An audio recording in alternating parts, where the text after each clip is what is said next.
Thank you. George and I are both happy to be here today. So, George, I'm going to jump right into it and let everybody know that you haven't been abused and beaten. You had a surgical procedure. That's where that bandage came from. But we're happy to have you here just the same. Let me just start by asking you if you can think back and take us back to the very beginning when you first learned about Jesus and God. Who was it that played that significant role in getting you started in your faith journey? Thank you, Jason. Thanksgiving Day, 1936, this little boy, red-headed boy, was born to Ann Youngblood, who was a ballet teacher, and Steiny Jones, who was a tech football player. And he had a picture in the paper saying, future halfback for Georgia Tech and future minister and leader of God. Well, from age 0 to age 10, I went to church every Sunday, every Wednesday. I went to all sorts of youth groups, grew up in the church. We prayed every day. We read Bible every day. Then I went away to military school and got in lots of trouble.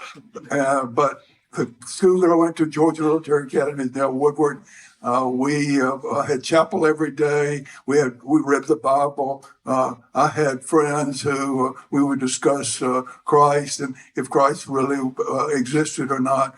Then I went away to college to Emory, and Emory, of course, was a Methodist school. I had great teachers in Bible, and I was in a fraternity, ATL, and Jim Collins was my little brother, and Joe Miller was my little brother. So we had discussions all about Christ and about Jesus.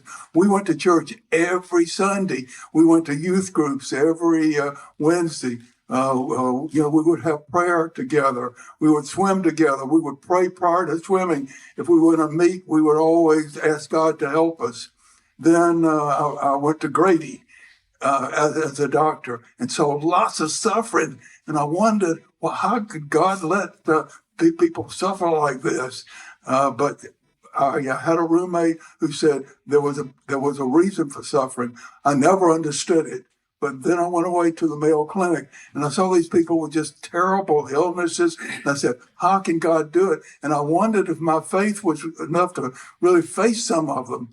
But lots of time I'd see miracles too. And I said, well, God will come through if we just persevere. Then I went to Vietnam and I saw half my friends get killed. And I said, how can a good God allow that with these wonderful people? But, and is there a reason for this?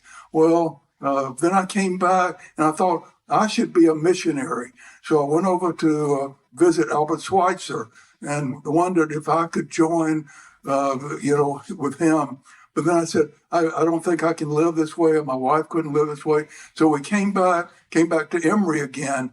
And I've been at Emory now for 60 years. But every thing at Emory has a religious basis too.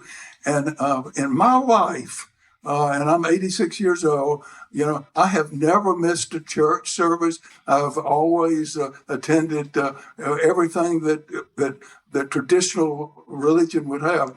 And I've been so fortunate to have traveled in most every land in the world. And every time I do, I go and seek out a religious experience. Now, that brings up a tough question because, most of the world is not Christian. And I have developed Muslim friends and friends that are Confucius, friends that are Buddhist. And one year in Thailand, I went into a monastery, a Thailand monastery with actually the king of Thailand, where you honored your parents and so forth. And every morning I would get up and ask for alms and be a monk. And then when I've been to India and gone into sanctuaries and different types of religious experiences. And my feeling is that we are all sons and daughters of God. And I believe in the Apostles' Creed. I believe in the Lord God, maker of heaven and earth and in all of the universe.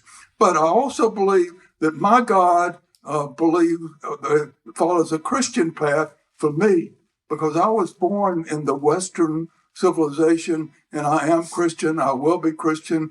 Jesus holds my hand.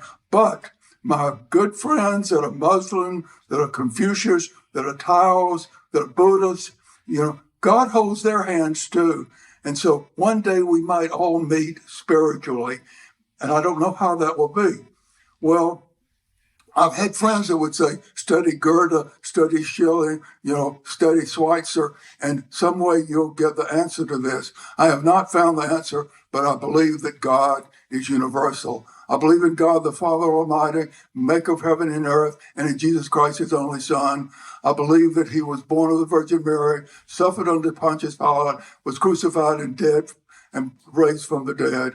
And I believe in the Holy Catholic Church. I believe in the communion of saints. And the communion of saints, I think, will satisfy all of and encompass all of my feelings. There we are. So I'll take a deep breath.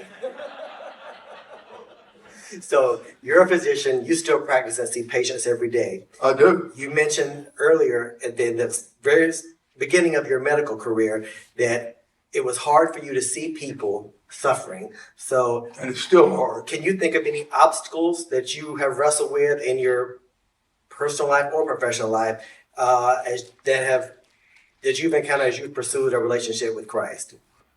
Music has helped me with my relationship to Christ. Sometimes I see such suffering, people with carcinoma of the pancreas and these things that are just not curable, and they suffer and they're in pain, and I want to help them, but there's only so much I can do, and they're so limited. And I see all these poor people on the streets. I sometimes do the mercy ministry, and I might come in contact with 50 mentally ill people. But then I come home and I think something like Schumann's A minor concerto. There's storm and then there's light, and then maybe Greg's concerto piano. There's a storm and then there's light, and then I think of the Ode to Joy, and these things come to mind. They're up in my mind, and I listen to them, and they revolve all the time, and they help me understand what's going on. Music does that to me. Okay. So we've got a good picture of George in the past, George today, George in the future.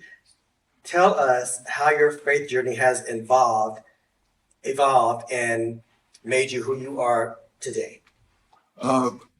Through my experiences with people, with friends, with fellowship, with church. My church is my community. Peachtree Christian for 40 years has been my community. I love them, and that helps me resolve things. And every day, I pray, I read Bible, I think, I read philosophy. Joe Miller helped me a lot. We talked every day on the telephone for 40 years, and so we bring up things that worried us. That said, what's going to happen to the Muslims? What's going to happen to the Buddhists and so forth later on? What's going to happen to us? And I say, well, we'll all meet with the Holy Spirit. If you could give one quick short message today to convey through your faith the story to us to advance God's kingdom generations into the future, what would that be? When you walk through a storm, keep your head up high and don't be afraid of the storm, because at the end of the storm, there's always a rainbow. It's good. People are good, and we walk, we storm, but we survive, and that's it. Now, I want one-word answers. We'll do something fun. One-word answers, if you can give them to me. If you could be one person in the Bible, who would it be? David. David? I thought you would say Lazarus because he walked by the grave. David. Give me, what are one of the two birds that Noah sent from the ark after the storm? The raven, and there's a dove. Okay. What seated Moses' part to help his people escape from Pharaoh? It was the Red Sea. And I want to tell a story.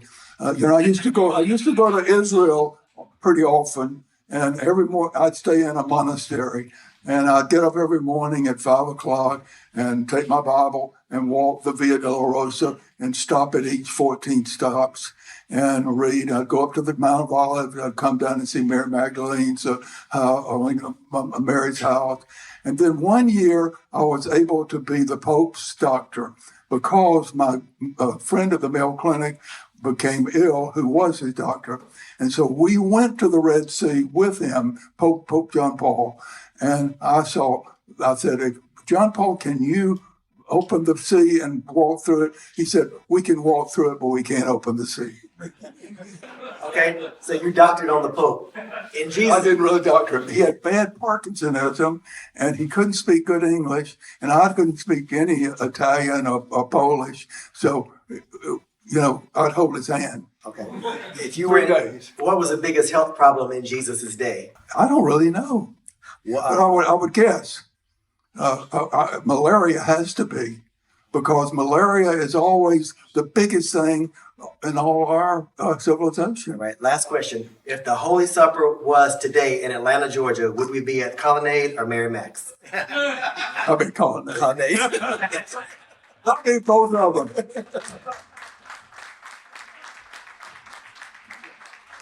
Can I give a quick prayer though? Let's all bow our heads. Lord, I thank you for each of us who are gathered here today, and especially for George, for sharing his story today with his brothers in Christ. I pray a blessing over everyone who received this story, and also for our brother George. Lord, let this moment have a significant impact on your kingdom being advanced here on earth as it is in heaven. Be with each of us as we go forth today, and live out our story boldly for your glory. Amen.